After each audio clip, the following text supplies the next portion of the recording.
Bonjour à toutes et à tous. Il me fait plaisir de vous accueillir à la 14e édition de la Fête des semences de Québec. Je suis Mathieu Hodgson, concepteur paysagiste, éditeur du blog jardinierparesseux.com et votre porte-parole de cette année.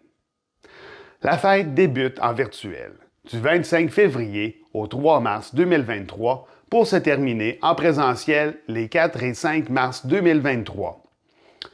Un événement de cette envergure ne serait pas possible sans trois partenaires majeurs: la Caisse d'économie solidaire Desjardins, le ministère de l'Agriculture, des Pêcheries et de l'Alimentation du Québec, ainsi que la Ville de Québec.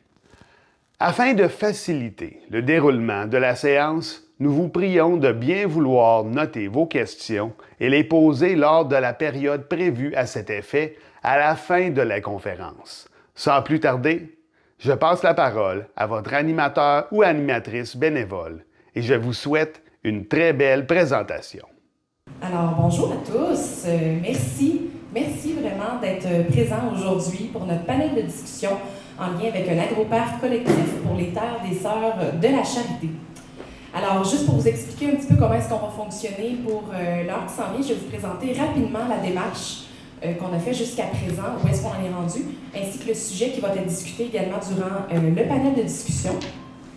Ensuite, chacun des panélistes va avoir du temps pour présenter l'organisme dans lequel il travaille, puis le lien également qu'il y a avec la préservation des terres des Sœurs de la Charité. Et ensuite, on va passer à quelques questions que j'ai pour eux, mais certainement que je veux laisser place à votre voix, donc à vos questions. Donc, il va y avoir un bon 15-20 minutes à la fin pour vos questions, les questions du public. Alors, d'abord, toute cette démarche collective-là qu'on est en train de faire, moi je représente en fait les Amis de la Terre de Québec. On est en train de travailler sur une démarche collective pour arriver à une vision commune, pour proposer ça en fait lors des consultations publiques qui va avoir lieu probablement fin printemps ou début automne. Donc, le but, c'est qu'on ait le plus possible la voix citoyenne pour qu'on puisse proposer des critères à respecter lors de la mise en œuvre, en fait, de l'agroparc. Part de ça, en fait, il y a une brochure qui a été faite par Ariane Jacques-Côté, qui est juste là, Ariane, si tu veux. Merci, Ariane, de la production de cette brochure-là avec les Amis de la Terre, qui met en œuvre, en fait, les 5 critères qui sont à proposer. Donc, c'est vraiment de là que part la démarche collective. Elle est également disponible au kiosque des ATQ, des Amis de la Terre, dans l'Atrium.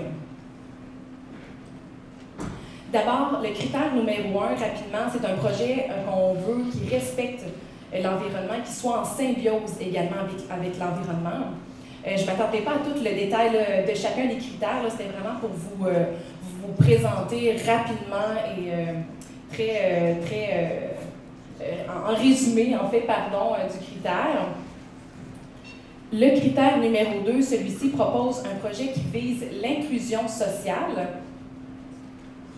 Le critère numéro 3, un projet par et pour la communauté.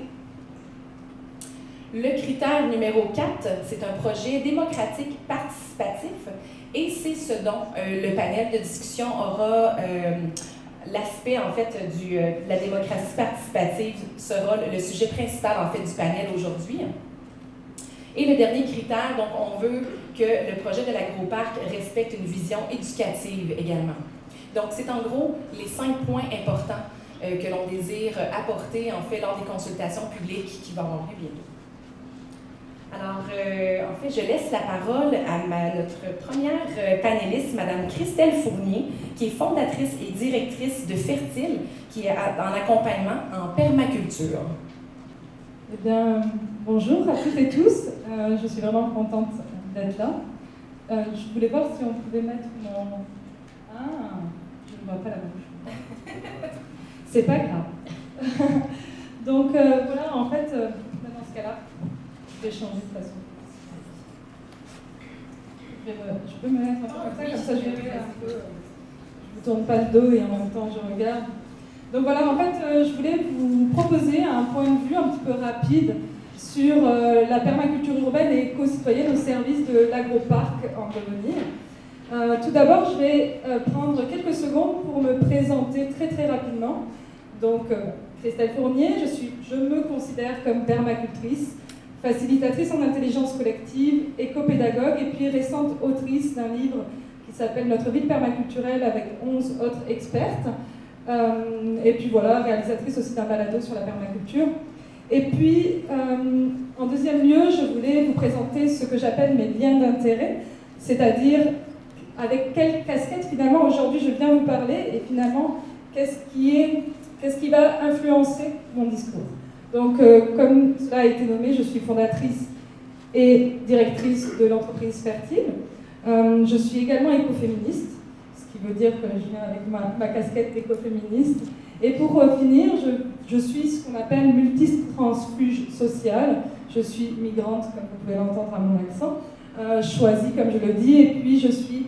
Mes deux parents sont deux immigrants qui ont immigré en France de façon non choisie. Donc forcément, ça vient jouer sur ma vision du monde. Voilà. Alors très rapidement, la mission de Fertile, eh bien, c'est d'accompagner et rendre autonomes les organismes et les particuliers dans leurs projets de transition socio-écologique avec une vision et les principes de la permaculture. Je dois évidemment vous parler très rapidement de la permaculture. J'imagine que certains d'entre vous savent déjà ce que c'est. Mais pour faire un résumé très rapide, souvent on a comme image un petit peu de la permaculture, la photo qu'on peut voir au-dessus. C'est une partie de la permaculture, en effet, qui va se trouver autour de projets agroécologiques souvent. Mais la permaculture, c'est au-delà de ça.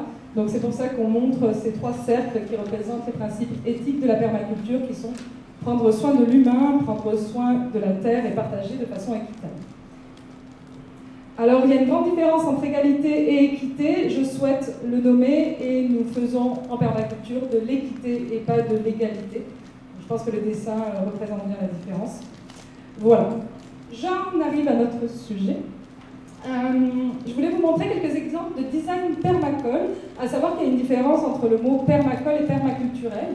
Un design permacole, c'est le design justement de végétaux, d'associations de vivants non humains, comme on peut le nommer. Donc on va utiliser des techniques agricoles telles que de l'agroécologie, l'agroforesterie, maraîchage sur sol vivant, etc. Je pense qu'il est important aujourd'hui, pour influencer notre regard, que je ramène certaines choses qui sont vraiment importantes pour moi et que nous essayons d'embrasser dans mon entreprise. C'est les enjeux en lien avec la biodiversité et l'agriculture. Nous sommes actuellement en train de vivre un effondrement de la biodiversité. Nous sommes également en train de vivre un effondrement de l'agrobiodiversité, c'est-à-dire la diversité des plantes que nous cultivons. C'est une question très importante en termes de résilience génétique, comment nos végétaux vont résister au changement climatique, entre autres. Évidemment, il y a aussi une grande perturbation du cycle de l'eau qui existe également au Québec, et puis la question des GES, des îlots de chaleur, etc. Pour vous montrer un exemple d'un des projets sur lesquels je contribue, eh bien, il existe la communauté Atikamekw de Wemotaci, je ne sais pas trop si vous voyez où c'est, là-dessus, et hop, on part un petit peu en récit un peu plus perdu dans le bois. En fait, la communauté Atikamekw de Wemotaci a décidé, c'était un peuple semi-nomade, qui a décidé de se mettre un petit peu à l'agriculture pour essayer de repenser sa souveraineté alimentaire. Et donc, nous commençons à travailler auprès de, ça fait déjà plusieurs années, 3 ans, qui a tout un projet autour de potagers éducatifs, potagers familiaux, qui ne sont pas les mêmes choses, et également de forêts nourricières. Si je nomme cela, c'est parce que justement, on peut se dire que dans un agroparc futur, on peut avoir du multi-usage et de multi-vision, et puis nous sommes quand même pas loin d'une communauté autochtone. Également, d'autres exemples de forêts nourricières un peu plus dans des métropoles. Bon, ça c'est à Montréal. Il existe une forêt nourricière à l'extérieur même de HEC qui est en train de s'attaquer à tout ce qu'on appelle l'agrobiodiversité. Donc voilà, je pense qu'on peut, dans des forêts nourricières, mettre en place des stratégies et contribuer justement à ces enjeux. Voilà, ça c'était la partie rapide agricole, si je peux dire. Et puis, là je vais vous parler de quelques designs permaculturels, c'est-à-dire le maillage de l'ensemble, entre autres, des humains pour faire communauté. Et donc, je pense que là, ça parle vraiment en lien avec l'agroparc, vu qu'on parle de par et pour. Donc au travers de tout ça, on va parler des pouvoirs de gouvernance qui décident, de pouvoirs aussi de gestion des ressources qui a la maîtrise de l'économie, c'est super important. Si je décide mais que je ne maîtrise pas les ressources, je ne décide pas vraiment. Et les termes de protection des terres aussi, donc je sais aussi qu'on a la question des FUSA derrière et c'est directement en lien. Quels sont les enjeux quand on veut faire du par et pour éco-citoyen? Il y en a plein. J'ai voulu vous en nommer quelques-uns sur lesquels on travaille beaucoup. C'est qui porte la pénibilité des décisions. Ça, c'est la première chose. Si je décide, alors que je n'en suis pas la personne qui porte la pénibilité, à quel point mon degré et ma voix est importante. En tout cas, il y a des choses à réfléchir autour de ça. La transparence des liens d'intérêt, c'est ce que j'ai fait au début. Je vous dis avec quelle casquette je viens. En tout cas, essayez. La diversité des prises de risque. Ce n'est pas la même chose pour quelqu'un qui a besoin de manger et qui compte sur ses terres pour manger, par exemple, que quelqu'un qui vient de temps en temps regarder la forêt nourricière, par exemple. Il n'y a pas la même prise de risque, ça ne joue pas de la même façon pour la personne. Quand on parle de gouvernance horizontale ou partagée, de laquelle parle-t-on? Parle-t-on de sociocratie, d'holacratie? À quel point la pyramide est baissée ou pas? Ce sont des choix collectifs à prendre et en conscience. Donc il faut apprendre, il y a une question d'éducation. Et puis, il existe des processus à double vitesse. Ce n'est pas le même temps que le temps d'une institution et le temps d'un citoyen. Donc il faut pouvoir faire cohabiter les deux vitesses de mise en action. Voilà. Je voulais passer rapidement. Je voulais vous présenter le collectif 21 de Boucherville, où j'ai accompagné la gouvernance. Et puis, ils se sont attaqués justement à toute la question de la biodiversité et de l'agrobiodiversité. C'est magnifique. Si vous avez l'occasion d'y aller. Richard Dufour est un des grands spécialistes de l'agrobiodiversité aujourd'hui au Québec. Voilà. Ça peut être intéressant. Je voulais aussi vous parler rapidement de la communauté nourricière de Saint-Luc-de-Vincennes. On a travaillé pendant 2 ans à l'élaboration du plan de développement de la communauté nourricière. Et puis là, vous voyez un petit schéma de tout ce qui est ressorti, de à quoi aujourd'hui ressemble pour le moment cette idée de communauté nourricière. Et donc on voit qu'il y a du multi-acteurs, il y a du multi-projet. Et il y a des questions de gouvernance et de souveraineté, et de statut juridique en termes de souveraineté et donc de FUSA. Il y a également des écoles de permaculture qui sont en train de naître en Gaspésie. Il y a encore une question de commun, on parle de commun là, depuis tout à l'heure. Donc comment on met de l'éducatif aussi à l'intérieur de projets et de territoires. Et puis voilà, je sais que ça va très vite, mais je voudrais passer le micro. J'ai envie de dire osons les communs, soyons innovants, et puis mes propositions très très rapidement, ça serait pourquoi ne pas essayer de faire des morceaux de décroissance, réfléchir à une décroissance réelle, partiellement peut-être sur ce territoire. Pourquoi ne pas parler de matrimoine? Après tout, il est temps peut-être de changer les récits. En plus, c'était les sœurs de la charité hein, quand même, donc ouais, pourquoi pas. Et puis, j'ai été un peu, voilà, je me dis pourquoi pas faire des FUSAP, des fiducies d'utilité sociale agroécologique permaculturelle, qui vont très bien avec l'agroparc aussi, AP. Voilà, donc c'est tout ce que j'avais à vous dire. Merci beaucoup.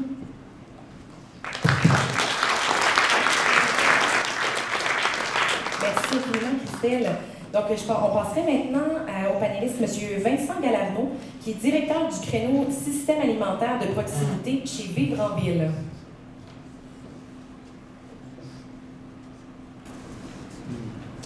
Vous m'entendez bien?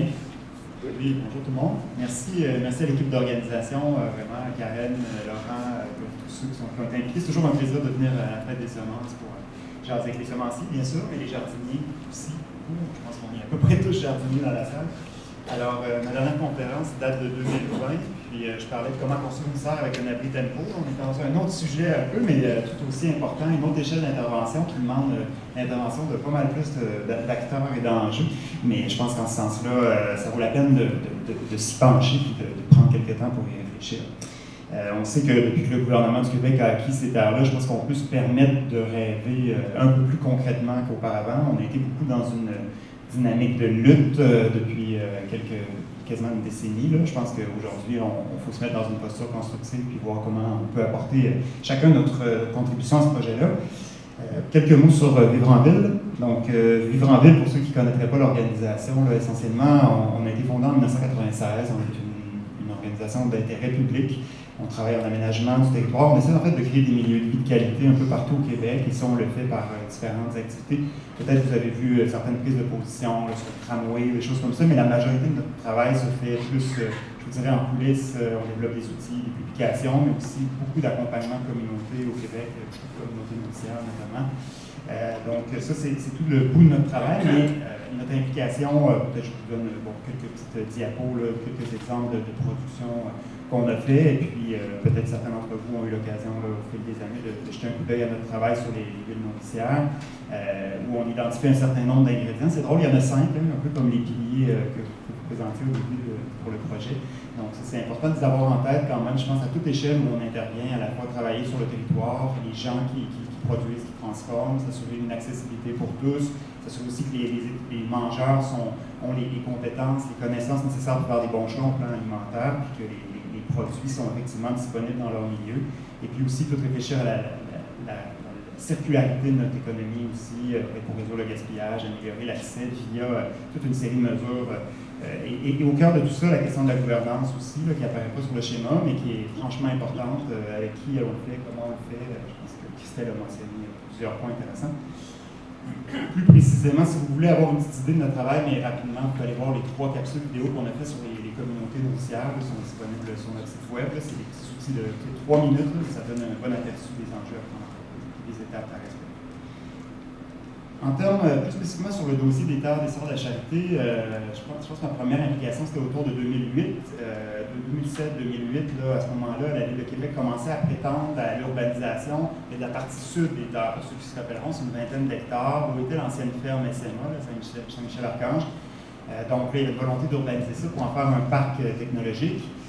On voit un petit peu là aujourd'hui quand même où on en est, c'est une situation un peu spéciale, si vous avez suivi la saga Medicago. Mais n'empêche que déjà à l'époque, on proposait de faire, on était plusieurs à proposer de faire davantage de jardins collectifs, communautaires, voire d'établir, de permettre à quelques producteurs de proximité, de familles s'établir pour augmenter l'offre de paniers dans la ville de Québec.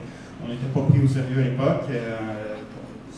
Les choses ont donc poursuivi comme d'habitude, business as usual. Mais plus tard, vers 2016, la ville a dit d'accord, on est bon pour urbaniser maintenant les 200 hectares au nord de l'autoroute. Là, les groupes se sont tous pas mal levé les manches pour faire différentes actions, des marches, des pétitions. De notre côté, on a demandé aussi un sondage, à une firme de sondage pour voir si c'était pas l'opinion de la population de Québec à ce sujet-là. À l'époque, donc en 2016, quand même, 3/4 de la population était favorable au maintien de la vocation agricole. Ça a donné quand même un bon coup dans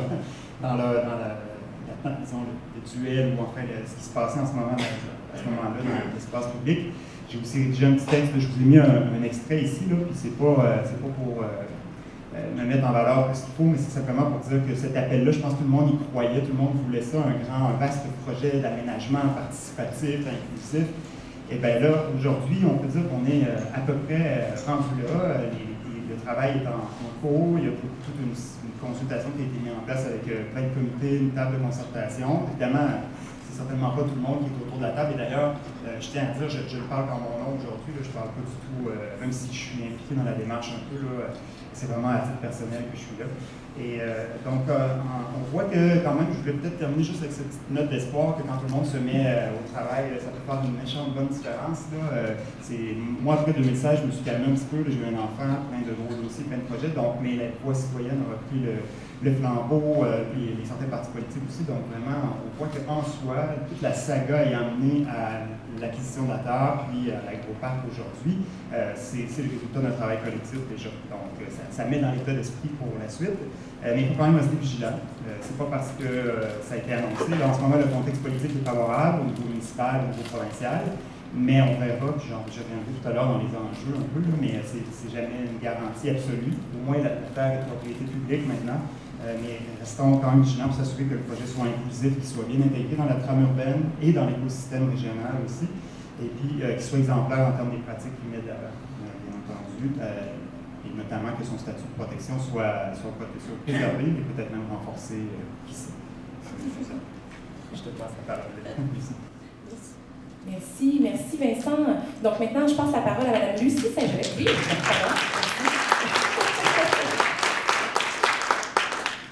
je passe la parole à Mme Lucie Saint-Gelais, qui est membre du conseil d'administration de Protectaire. Bonjour tout le monde. Merci Karen. Merci aussi aux Amis de la Terre de nous donner la possibilité de parler de FUSA. Nous, on aime en parler et puis je suis très, très contente de voir la quantité de personnes qui sont là. Peut-être pas nécessairement pour entendre parler de FUSA, mais je suis contente de vous en parler. Rapidement, Protectaire a été fondé en 1990 par des gens qui croyaient beaucoup à l'autosuffisance alimentaire, en fait, de très, très beaux principes dont on continue de parler et aussi dont on a parlé abondamment pendant la pandémie. Notre défi, c'est toujours de les rendre concrets, ces principes-là.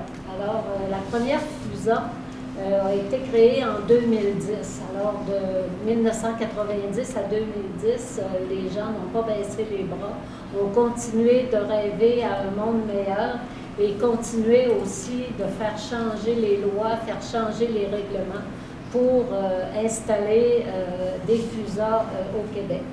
La première qui a vu le jour, c'est la ferme Cadet-Roussel, qui a été une des premières fermes à s'associer avec Équiterre pour produire des paniers biologiques. En fait, ils servent 300 familles à l'année longue. Et aussi, si vous allez sur notre site Internet, vous pourrez voir le nombre de FUSA déjà créés au Québec. Il y en a 8 jusqu'à ce jour. Et en ce moment, il y a 20 projets de FUSA qui sont en cours. Alors, tout ça se fait avec beaucoup de générosité, d'enthousiasme. Et tout à l'heure, rapidement, je vous parlerai des personnes qui veulent que leur terre agricole conserve sa vocation. En plus, souvent, c'est une terre qui a été cultivée en biodynamie, en permaculture, en agriculture biologique. Alors, la dernière affaire qu'on souhaite quand on a une terre agricole, c'est un jour de voir des condos qui vont être construits dessus et qu'elles ne servent plus à nourrir les êtres humains. On a obtenu en 2022 notre statut d'organisme de bienfaisance enregistré, ce qui fait qu'on peut recevoir des dons en terre, en argent, etc., ce qui va nous faciliter grandement la vie pour les années à venir. Je vous ai mis une définition simplifiée de ce qu'est une FUSA, parce que souvent les gens disent je ne comprends pas qu'est-ce que ça veut dire. Alors, simplement vous dire fiducie d'utilité sociale agroécologique. Et le terme agroécologique qu'on a mis dans notre mission et dans notre libellé était très, très important pour nous. Parce qu'on veut, par l'agroécologie, protéger les sols, protéger les humains et faire en sorte que la collectivité y trouve son compte autant que le producteur. J'en viens tout de suite à la mission de Protectaire. Alors, préserver l'environnement, la mission de Protectaire et les milieux de vie en accompagnant les communautés. Donc, ce seraient les 3 mots les plus importants. C'est très rare qu'un projet de FUSA va être une personne qui va vouloir la réaliser au bénéfice d'une autre personne. Donc, la communauté est excessivement importante et la communauté est des deux côtés. Ça peut être une communauté de producteurs et une communauté de consommateurs. Maintenant, on a senti le besoin d'expliquer plus amplement la mission en disant que notre mission, notre organisme servait à renforcer la capacité des gens qu'elle accompagne pour le bénéfice des écosystèmes, de l'industrie agricole, des communautés et des générations futures. J'en viens aux premières valeurs. Alors, la solidarité, évidemment, j'ai souligné l'élément qu'on faisait appel à des projets collectifs basés sur le principe que la terre est une ressource vitale et non pas un bien marchand. On s'est inspiré et puis on s'est fait aider beaucoup sur ces questions-là de valeurs et de connaissances par le TIES. Alors, le TIES, qui signifie Territoire innovant en économie sociale et solidaire, Et le TIES a créé plusieurs documents que vous allez trouver, par exemple, sur Internet. Si vous tapez TIES et FUSA, c'est un document qui a 72 pages qui explique là, vraiment en détail qu'est-ce que c'est qu'une FUSA, qu'est-ce que c'est qu'une FUS, parce que vous avez des FUS, des FUSA, des FUSA, etc. Et j'aime beaucoup le titre de ce document-là qui s'appelle « Les fiducies d'utilité sociale à l'usage des idéalistes ». Et c'est ce que nous prétendons être et on n'est pas prêt de perdre cette qualité-là d'idéaliste. Et bien entendu, le premier objectif, c'est de freiner la spéculation sur les terres agricoles. D'autres documents aussi qui ont été produits par le TIES que je vous montre et que, entre autres, celui-là, c'est pour expliquer qu'est-ce que c'est qu'une FUSA aux enfants. Alors, c'est agrémenté de beaucoup de dessins parce que si les enfants comprennent qu'est-ce que c'est, ils vont vouloir en faire. Alors, on pense que c'est un bon canal pour faire un jour des FUSA et que ce soit dans le vocabulaire de tout le monde, que ce soit démocratisé. On parle de justice aussi parce que si on s'intéresse minimalement aux questions de justice, on pense que c'est un droit de manger, c'est un droit de posséder la terre, c'est un droit d'utiliser la terre et que ça ne devrait pas être seulement aux bien nantis que ce soit donné ce droit-là. Dans nos autres valeurs, on parle de rigueur parce que je vous ai parlé du TIES tout à l'heure. On n'a pas de cesse à apprendre, à comprendre, à expliquer et ça, on tente de le faire avec beaucoup de rigueur. De même que l'engagement à faire les choses comme il faut. Je vous amène à notre dernière valeur, qui est l'agroécologie. Alors, dans nos discussions au conseil d'administration, on n'était pas entièrement satisfait d'une valeur comme le développement durable et on s'est beaucoup inspiré des travaux de Patrick Mondler pour expliquer ce qu'était l'agroécologie. Maintenant, comme on est des idéalistes et des rêveurs, mais on prétend avoir quand même les deux pieds sur la terre, la tête dans les nuages et les deux pieds sur la terre. On s'est donné comme vision de redonner le contrôle de la terre aux communautés, et celle-là, je prends le temps de la lire parce que je l'aime beaucoup, pour contribuer à mettre en place des systèmes alimentaires durables de proximité à des fins de souveraineté alimentaire dans l'ensemble du territoire québécois. Les derniers éléments de ma présentation. Alors, quels sont les éléments d'une FUSA? Alors, vous avez des producteurs, et Dieu sait si au Québec, il y a beaucoup de gens généreux qui cultivent la terre à coup d'efforts, souvent avec des moyens qui ne sont pas toujours là, avec de grandes difficultés. On ne leur rend pas toujours la chose facile. Il y a aussi des partenaires de la communauté et on voit par l'engouement qui a été créé avec les paniers bio qui sont distribués dans plusieurs familles au Québec. Comment est-ce que les communautés veulent supporter ce type d'agriculture.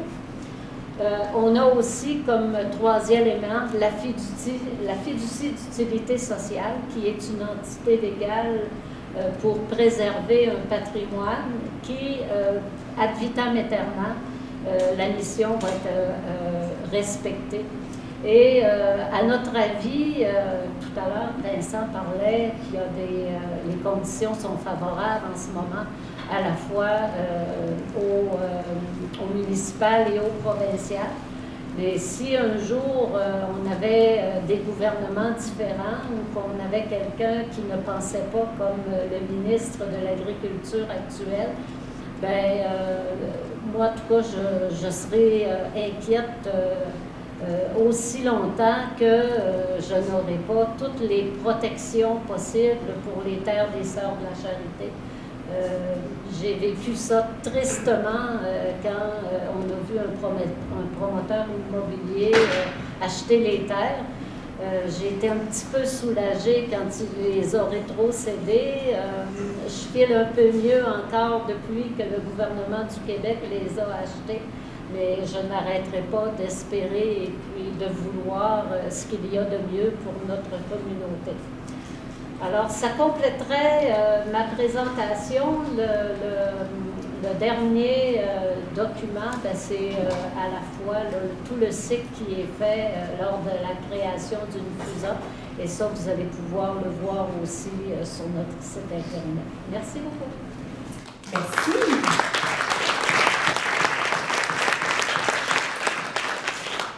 Merci beaucoup. C'est super intéressant de voir qu'est-ce que vous faites en fait, puis qu'est-ce qui serait tellement pertinent à pouvoir appliquer ensuite pour les terres des Sables.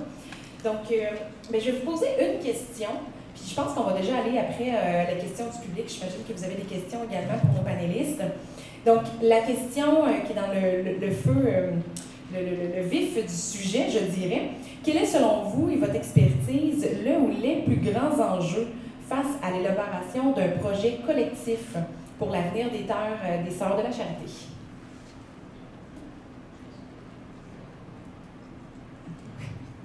Alors, allez-y, oui. Bon, je me lance.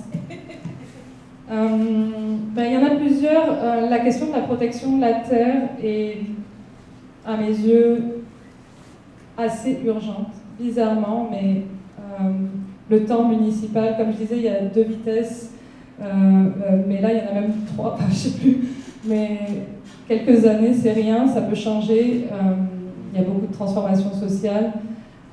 En tout cas, voilà. Donc pour moi, la protection comme telle de la terre semble être un élément important et à y réfléchir rapidement. Et puis le deuxième enjeu, en fait j'en vois 2 autres. Il y a vraiment le par et pour.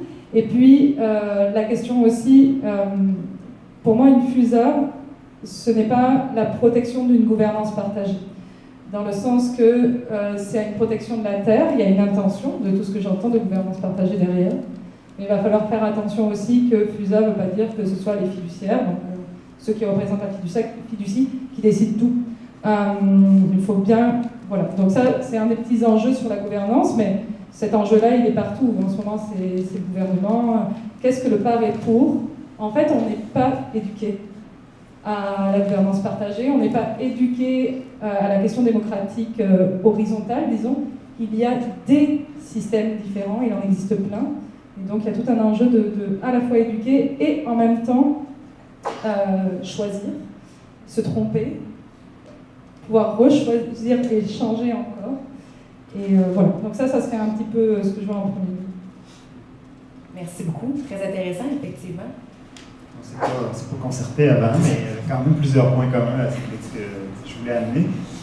Je pense qu'effectivement, la question de la temporalité, c'est sûr que si on va trop vite, on va oublier les gens, on va échapper des bonnes idées, puis on n'aura pas le temps de faire bien mûrir le projet, mais d'un autre côté, si on tarde trop, effectivement, on peut se retrouver avec une démobilisation, puis avec le fait que finalement, le climat politique change. Donc, effectivement, cette question-là est importante. Je pense qu'il faut vraiment se donner le temps de faire un bon travail, mais en même temps, il faut quand même arriver à des petits succès assez rapidement dans les étapes de développement de ce site-là pour s'assurer justement qu'on garde les gens impliqués dans le projet.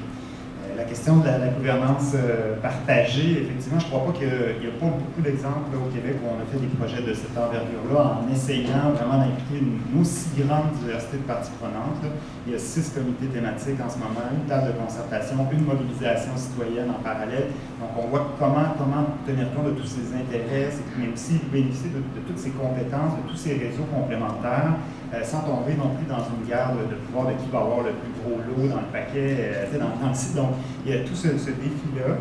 Je dirais que évidemment, quand on écoute les discours officiels, c'est qu'il faudra pérenniser ce site-là, il faudra que les activités agricoles soient rentables. Mais bon, on fait 30 millions pour les terres agricoles, on s'entend que déjà de base, il y a un petit enjeu sur la rentabilité purement économique. Il faut concevoir cette rentabilité-là de manière beaucoup plus large, en intégrant tout l'ensemble des bénéfices que ça peut apporter à la communauté. Donc, je pense qu'il faudra quand même qu'il y ait une réflexion sur la régénération de ce site-là globalement pour maximiser les services écosystémiques qui sont rendus.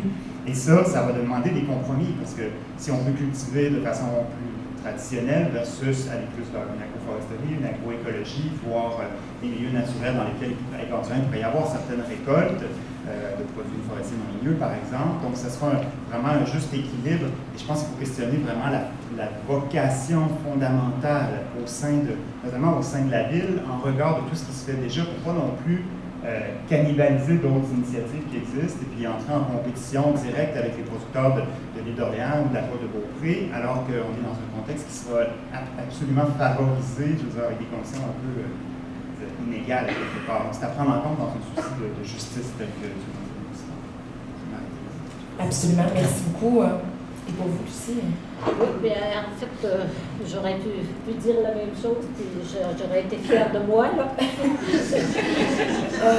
Mais moi, je vais revenir à ma présence ici, puis je vais parler d'une structure de gouvernance qui saura concerter toutes les parties prenantes pour assurer une convergence d'intérêts pour tous les producteurs, tout en répondant aux besoins de la communauté.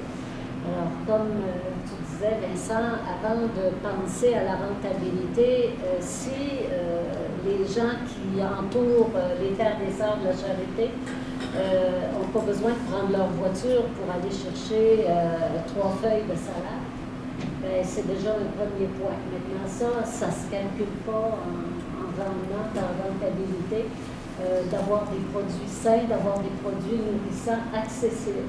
Alors, effectivement, il faudra faire des compromis. Puis nous, protecteurs, on est prêts à en faire, mais on va tenir notre but. Parfait. Excellent. Bien, j'aimerais vous laisser la parole. Est-ce qu'il y a des gens qui auraient des questions? Oui. Parfait. On va juste emprunter un petit micro. Alors, mon nom est Daniel Demers. J'ai commencé ma carrière dans le Pôle du Fleuve des opérations d'unité. Alors ça, c'était le plus beau et le premier projet au Québec social qui est arrivé. Ça fait que, contrairement à ce que vous dites, là, c'est pas de nouveauté ce que vous amenez là. Allez lire ces opérations d'unité et ça va vous aider, je pense, dans votre cheminement. D'abord, je voudrais féliciter les gens en avant qui s'impliquent pour sauver les terres des Sœurs de Charité, puis garder ça pour l'ensemble du monde, qu'on puisse cultiver ça. Ça ne s'aille pas des vautours, moi je les appelle des vautours parce qu'ils sont des vautours. Les promoteurs immobiliers qui surveillent ça, puis c'est pas à cause que le gouvernement vous a dit que ça serait privé, que ça va rester de même. Hein? Parce que le gouvernement actuel, là, on a des mauvais exemples. Mais là, je peux-tu laisser mon intervention aller? Alors, moi j'aimerais savoir, là, parce que dans les démarches que vous faites, c'est toujours important, les gens qui sont dans la démarche. Moi, je demeure au Chambon. J'ai 2 jardins. J'en ai un à Doucet. Et c'est moi qui m'en occupe. Mais dans le projet que vous avez, c'est qui va s'occuper de ça? Comment vous allez consulter la population? Comment les gens vont être impliqués là-dedans? Ça, c'est important. Parce que c'est toujours important dans une démarche, quand on parle de démarche démocratique, savoir le monde de Charlebourg ou de Québec, comment est-ce qu'il va avoir partie prenante là-dedans pour dire son mot. Ça, c'est une question que j'ai. Quel genre d'assurance que vous avez du gouvernement que ça va rester comme ils vous ont promis? Ça, c'est l'autre question. Parce que moi, j'y crois pas. J'y crois pas. Merci. Donc, comment on va s'y prendre, en fait, pour joindre la parole citoyenne, particulièrement pour Beauport et Charlebourg, à travers la concertation? Est-ce qu'il y a quelqu'un qui aurait quelque chose à dire à ce niveau? Oui, je peux tenter il va y avoir des consultations publiques officielles. Là, on est comme dans des pré-consultations avec, comme je vous disais, peut-être 6 comités sur différents aspects, dont certains qui sont au service à la communauté. Puis moi, je ne suis pas là pour défendre la démarche du ministère. Je pense qu'il y a quand même un sincère, pour connaître les gens qui sont impliqués, il y a un sincère effort de faire un exercice assez inclusif. Il n'empêche que la garantie, on a la terre est quand même encore une aide agricole du point de vue de la loi sur la protection du territoire des activités agricoles. C'est une première chose. On peut aller peut-être plus loin, mais la garantie absolue, on ne l'a pas. Puis ça, je pense qu'il n'y a pas grand monde qui va pouvoir nous la donner. Mais je pense que ça va être proportionnel à l'implication des gens. c'est sûr que les gens de Charlebourg et Beauport vont être consultés de manière spécifique du fait de leur proximité, mais en même temps, je pense qu'on veut en faire un projet régional vraiment qui rayonnera au-delà du local. Donc, c'est tout ce défi-là aussi de trouver l'équilibre entre les besoins locaux, mais aussi d'un projet qui servira à la recherche, qui servira aussi à d'autres acteurs. Donc, c'est un beau défi là. Parfait. Je compléterai peut-être avec un petit quelque chose. Je vous invite aussi à participer à notre démarche citoyenne. Donc, nous, on essaie d'avoir aussi un partenariat avec le MAPAC, du moins le gouvernement, en fait, parce qu'ils veulent savoir qu'est-ce que les citoyens pensent. Donc, ils veulent travailler en collaboration avec nous, parallèlement avec leurs projets. Parce que, particulièrement pour le projet des Terres des Sœurs, je trouve ça important d'avoir la parole citoyenne. Alors, j'espère que ça répond à votre question. Est-ce qu'il y aurait d'autres questions dans le public ici? Oui, bonjour. Mon nom est Daniel Gay. Je fais partie de la table citoyenne Littoral Est et d'Accès Saint-Laurent-Beauport. Alors, ma question concerne la gouvernance partagée et l'urbanisme participatif. Donc, c'est des concepts qu'on parle de plus en plus, mais quand je regarde tout autour de moi au Québec, je n'en vois pas beaucoup. Et nous, notre organisation, on a travaillé beaucoup dans les consultations publiques pour l'Agence canadienne d'innovation environnementale par rapport à l'agrandissement portuaire. Actuellement, on travaille pour les consultations publiques concernant la vision des quartiers de la Canardière. Puis en même temps, dans ces consultations publiques-là, que je suis en train d'écrire un mémoire, puis j'interpelle aussi les dirigeants sur ces aspects-là. Il y a des grands risques par rapport à la consultation publique, il y a toutes sortes de qualités de consultation publique. Puis nous, personnellement, on s'est fait dire, bien, finalement, les terrains publics qui sont de propriété municipale, 27 hectares qui sont des terrains municipaux, il ne faut pas en parler, c'est réservé pour le projet Innovital, une zone d'innovation du gouvernement du Québec et de la Ville de Québec aussi. Alors, c'est un exemple qu'on voit là, que finalement, les consultations publiques, là, il y a toujours des risques, il y a toujours des bémols. Alors, je voulais vous entendre un peu sur le niveau de risque qu'il y avait dans les prochaines consultations publiques que vous allez avoir. Et évidemment, je vais vous faire un devoir personnel d'y participer également.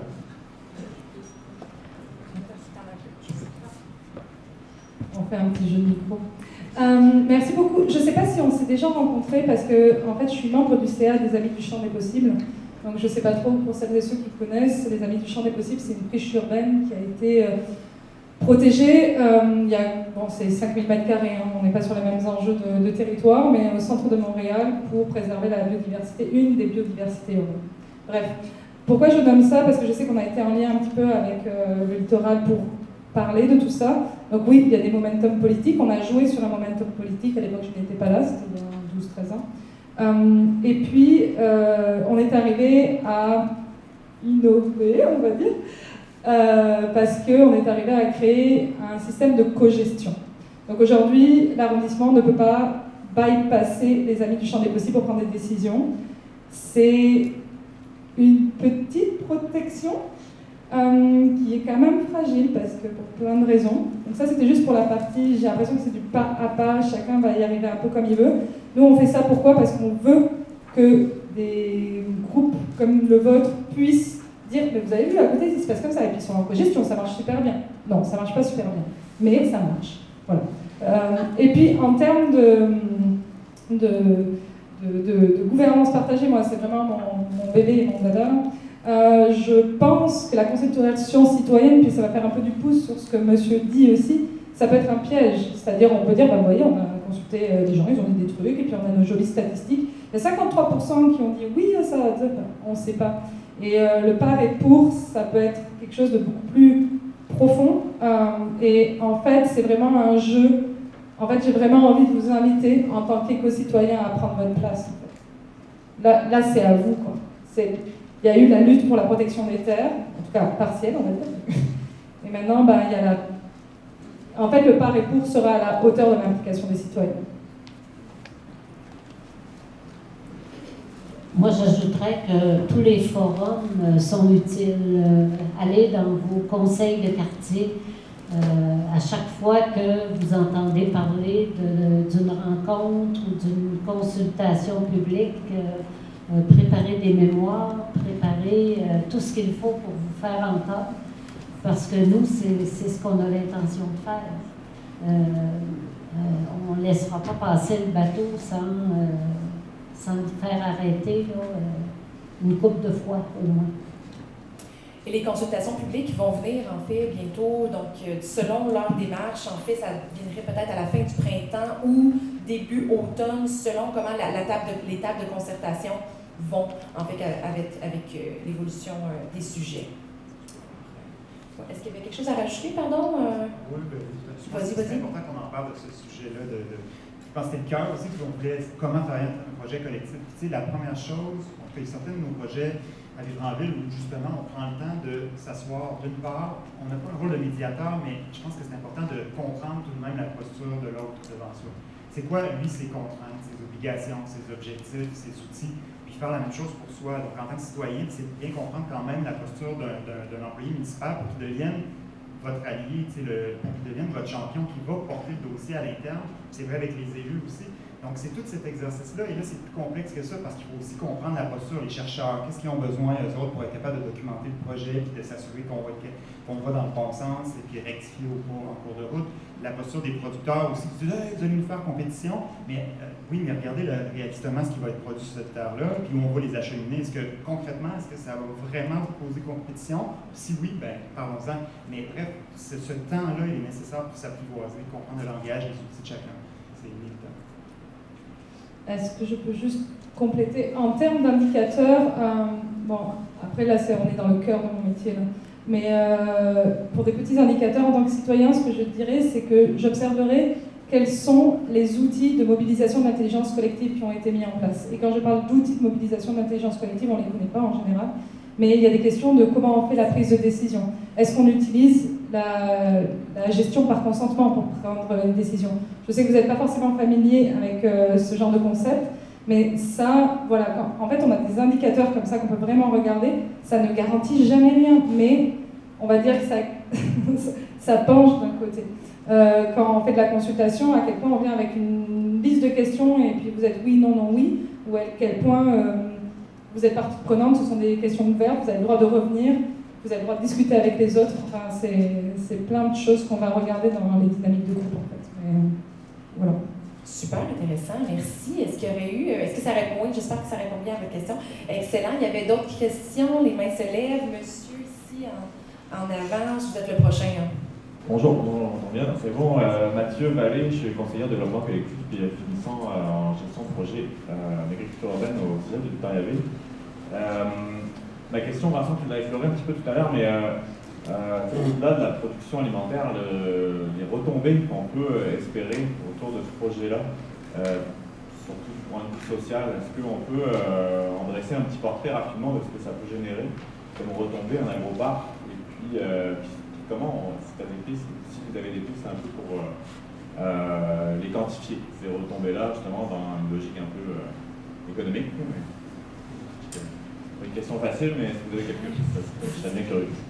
Je dirais peut-être, je voulais juste être sûre que l'agroparc, on n'a pas le détail exactement du projet d'agroparc, donc c'est à déterminer, donc c'est un petit peu difficile d'arriver directement avec des sujets particuliers, mais je vais te laisser, Vincent, continuer. C'est sûr que ça va être spéculatif là, comme réponse, au sens où on ne sait pas effectivement l'ensemble des activités qui pourraient y avoir sur le site et donc leur impact sur la communauté. Mais je pense que on est assez ouvert quand même. De ce que j'ai compris, il y a même les activités non agricoles, mais dans certaines mesures, et le plus possible d'agriculture, c'est quand même ça le focus principal. Mais on souhaite, dans agroparc, il y a quand même parc, donc le souhait effectivement d'avoir accès à une certaine nature de proximité, moi j'y crois, ce sera sans doute quelque chose qu'il faudra défendre en regard des autres types d'activités, mais je pense toute la dynamique de réinsertion sociale, avoir des parcelles expérimentales pour la recherche, donc il y a vraiment beaucoup de facettes imaginaires, faire aussi des lieux, des parcelles de démonstration de pratiques que les agriculteurs peuvent faire sur leur ferme, mais il faut qu'ils assument complètement les investissements et les risques, alors qu'ici, sont pris sur des terres publiques comme celle-là, peut-être qu'ils peuvent être faits avec un partage de risques plus grand. Là, je n'ai pas tous les indicateurs associés, mais je pense oser quand même proposer des choses qui sortent un petit peu du cadre et puis qui permettraient justement de renforcer à la fois le tissu social local, mais aussi l'attractivité globalement de la collectivité. Parfait, merci Lucie. Oui, moi j'ai assisté à la conférence de presse lorsque le ministre a annoncé l'achat des terres. Et il y a eu beaucoup de questions de la part des journalistes. Qu'est-ce que vous allez faire avec ça? Est-ce que ça va être un parc comme Central Park? Est-ce que ça va être ci? Est-ce que ça va être ça? Et à chaque fois, la réponse a été la même. C'est les citoyens qui vont nous dire qu'est-ce qu'ils veulent. Donc, ça présume qu'ils vont nous écouter, qu'ils vont nous entendre. Alors, et aussi, la deuxième chose que je veux apporter, quand on regarde les 5 critères que les Amis de la Terre ont élaborés ces derniers temps, on parle entre autres de lieux d'enseignement et de pédagogie. Bon, ça, est-ce que ça a une valeur monétaire? Je ne le sais pas, je ne serais pas capable de vous le dire, mais déjà qu'on se préoccupe d'aller plus loin que de cultiver des carottes puis des pommes de terre, ben moi je pense que c'est des bonnes augures. Puis toutes les personnes qui ont des idées, qu'est-ce qu'on pourrait faire, qu'est-ce qu'ils ont vu lors d'un voyage dans un autre pays puis qui leur semble intéressant, ben c'est de le dire. Absolument, merci beaucoup. Et effectivement, la vision éducative est très importante là, dans nos demandes. Donc, le transfert des savoirs, là, c'est quelque chose qu'on est en train de perdre, mais qu'on nous, on ne veut pas qu'ils se perdent pour les terres des sœurs.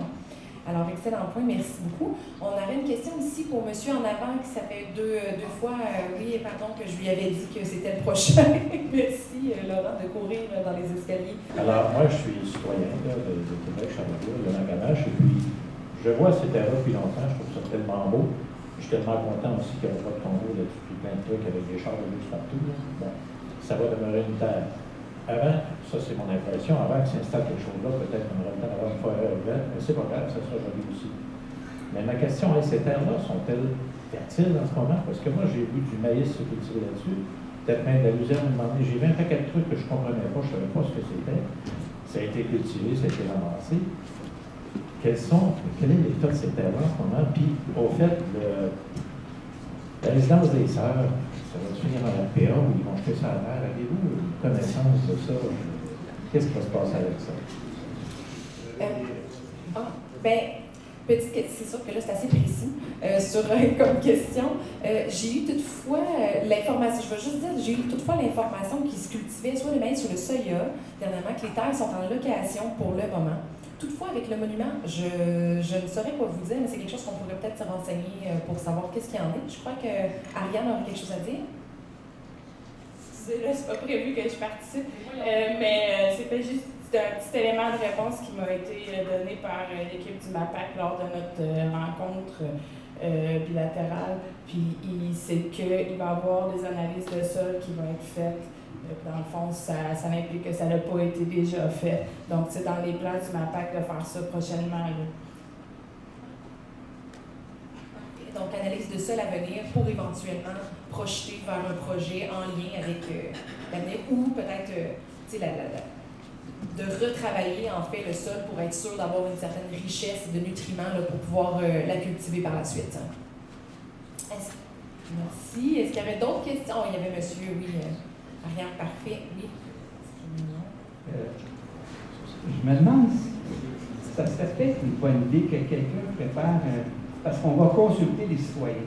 Si on avait un document de consultation, parce qu'on n'a pas exactement idée qu'est-ce que c'est les terres d'achalandage. Moi, je les connais vraiment à Beauport, mais par exemple, on nous donne des comparables, parce que c'est 27 hectares, ça veut dire quoi? Puis, si on compare, exemple, on a un comparable, par exemple, à Montréal, il y a le jardin botanique.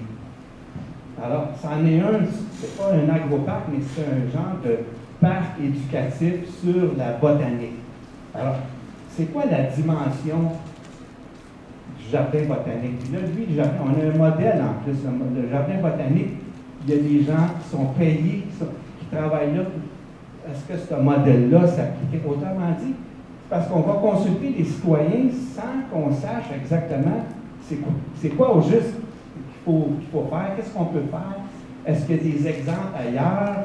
Il me semble en tout cas que si on avait une espèce d'exercice de débroussaillage pour dire voici en gros qu'est-ce qui pourrait être fait avec ça, qu'est-ce qui s'est fait, on en a parlé tantôt, ailleurs dans le monde.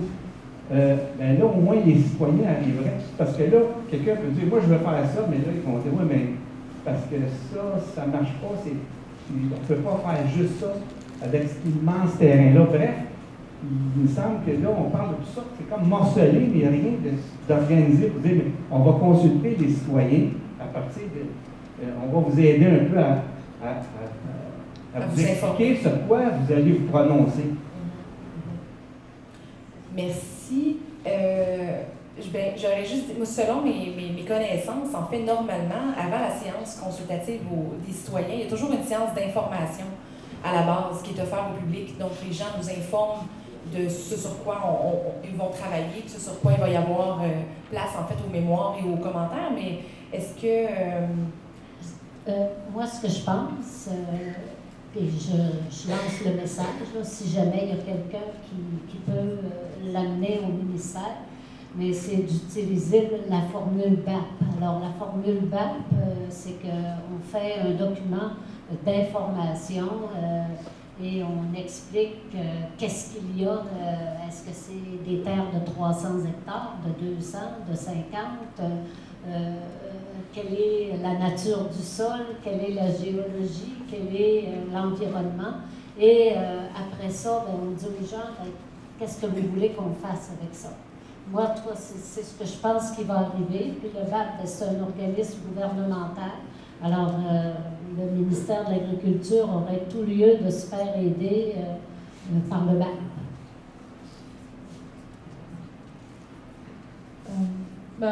Vite fait comme ça, c'est un peu là. Mais je me dis qu'il y a aussi, c'est pour ça que je parle de décision ou d'action à double vitesse.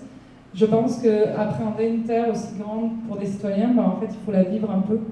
Donc, est-ce que ça ne serait pas possible de s'imaginer, au milieu de ce genre de moment, également d'aller manger sur une partie des terres et faire un potluck tranquillement et discuter avec un petit atelier en lien avec je ne sais quoi. En fait, je pense que ça se co-construit pas à pas.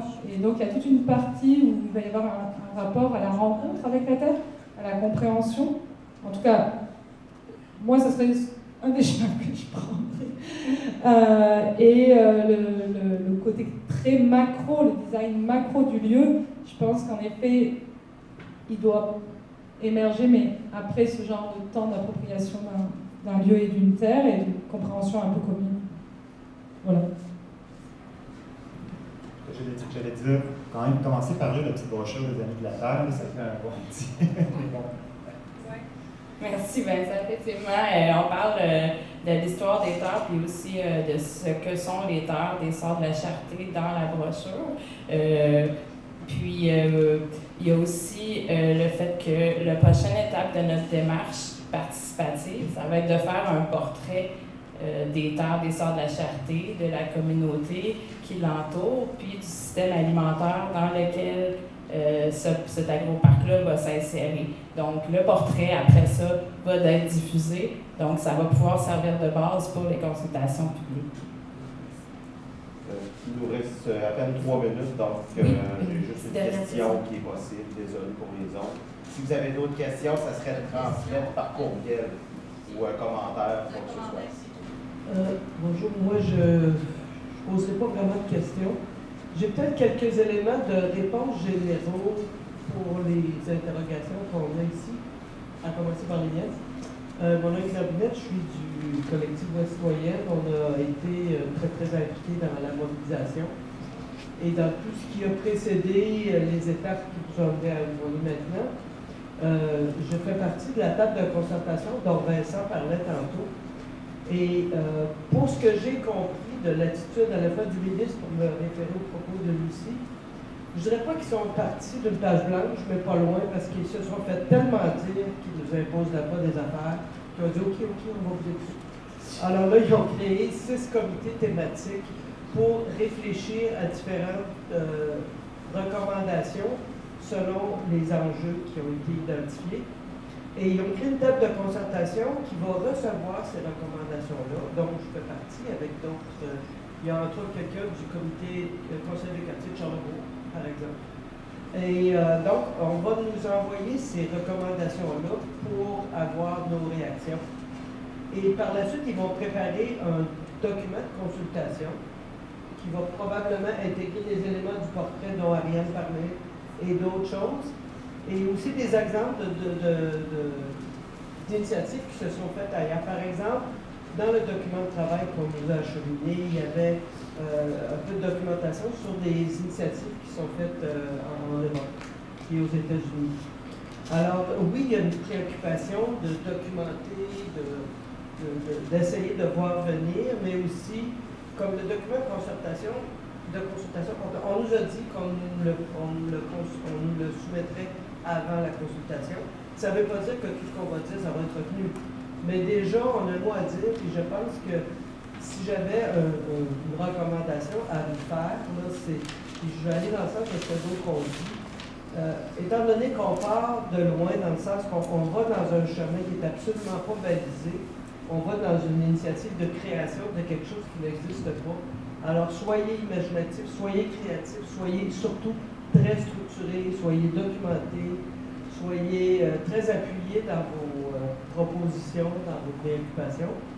Je pense que c'est normal qu'il y ait une certaine méfiance, là, mais je sens que du côté du MAPAC, il y a beaucoup d'ouverture. Pour vous donner un exemple, l'élément qui est le plus important dans la discussion d'aujourd'hui, c'est la question de la gouvernance. Et nous avons soulevé cette question-là à la première rencontre de la table de concertation. Et j'ai personnellement interpellé le MAPAC par la suite à l'écoute des échanges des assemblées de la Terre. Je leur ai dit, vous n'avez pas systématiquement inclus cette thématique-là de la gouvernance et du cadre de gestion de manière spécifique là, dans les enjeux à analyser. Alors, ils ont remédié à la situation, ils ont créé un autre groupe là, qui... Ça ne veut pas dire qu'il n'y a pas de travail de fait. Il va falloir conclure, je m'excuse. Il y avait du travail qui se faisait au MAPAC, mais ils vont l'enrichir avec ça. Autrement dit, ils sont à l'écoute. C'est un processus qui est en progression constante. Un gros merci. Merci à tous. Pour vrai, si jamais vous avez des questions, moi je vais être de retour au kiosque des Amis de la Terre, le kiosque numéro 1 à l'Atrium.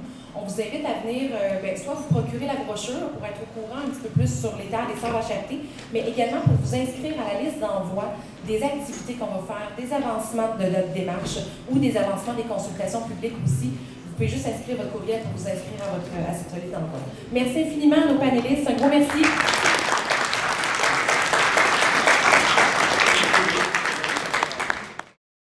Bonjour et merci d'avoir assisté à cette conférence et merci infiniment à nos conférenciers, conférencières et bénévoles d'avoir partagé leur temps et leurs connaissances avec nous. Pour poursuivre vos découvertes sur les semences et l'agriculture urbaine, je vous invite à visiter la page des exposants de la fête et à venir nous voir les 4 et 5 mars à l'Université Laval, pavillon Desjardins, de 10h à 17h. Au programme, plusieurs activités familiales, 6 conférences par jour, ainsi que plus de 50 exposants, organismes et semenciers québécois. Notez que seul l'accès aux conférences est payant. Merci d'avoir participé à la Fête des semences et d'agriculture urbaine de Québec. Bon jardinage et à bientôt!